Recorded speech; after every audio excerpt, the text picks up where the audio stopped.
बिस्मिल्लाहिर्रहमानिर्रहीम अऊज़ु बिल्लाहि मिनश्शैतानिर्रजीम बिस्मिल्लाहिर्रहमानिर्रहीम रब्बि इश्रह ली सदरी व यस्सिर ली अमरी वहलुल उक़दतम मिन लिसानी यफ़क़हू क़ौली।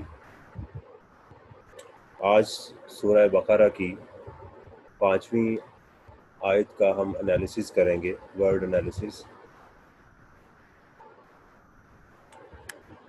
उलाइका, यही लोग हैं, इशारा करने के लिए, अला, ऊपर, अलैहिम, उन पर, जैसे हमने पढ़ा था, हुदन, इहदिना, हिदायत दे हमें, ये सूरह फातिहा में इस्तेमाल हुआ।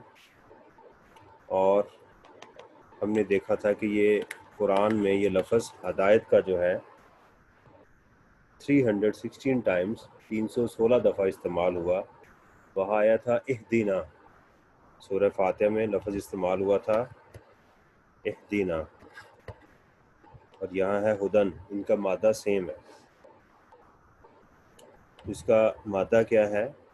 हा, दाल, या, ये इसका मादा है हिदायतन। मिन, से, रब, रब्बिल आलमीन, ये भी सूरह फातिहा में इस्तेमाल हुआ। और ये कुरान में रब का लफ्ज़ 955 टाइम्स 955 दफ़ा इस्तेमाल हुआ। इसका मादा क्या है? रा, बा, बा।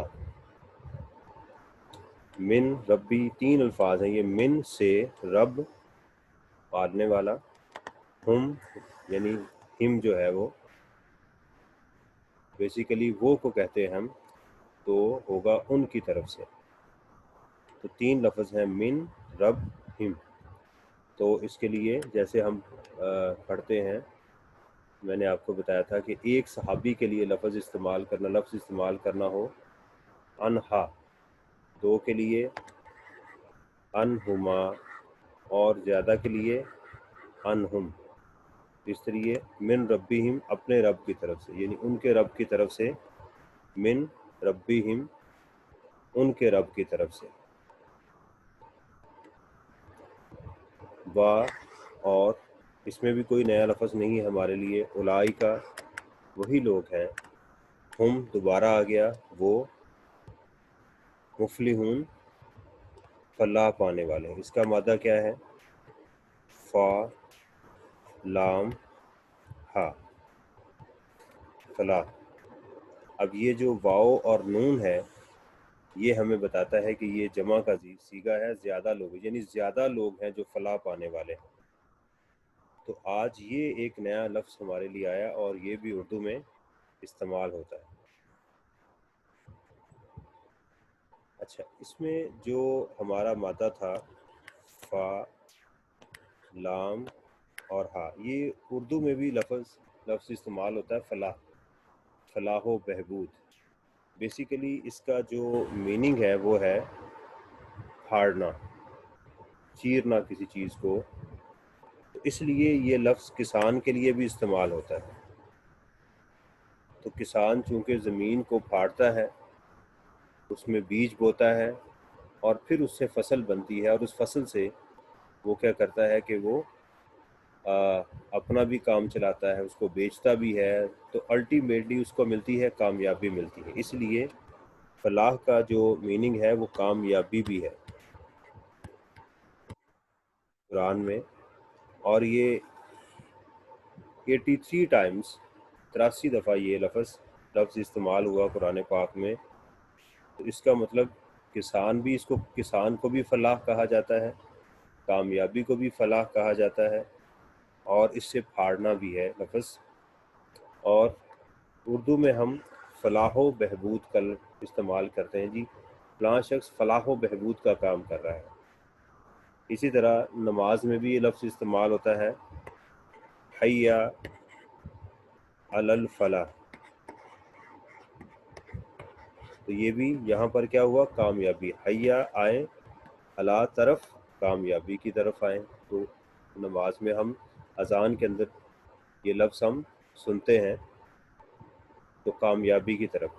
تو یعنی ایسا کام جس میں آپ محنت کرتے ہیں اور اس کا مقصد کیا ہے؟ کامیابی، اس کے بعد آپ کو کامیابی ملتی ہے۔ ہم لوگ جیسے محنت کرتے ہیں تو مشقت کے بعد الٹیمیٹ ہمارا پرپز کیا ہوتا ہے؟ کامیابی۔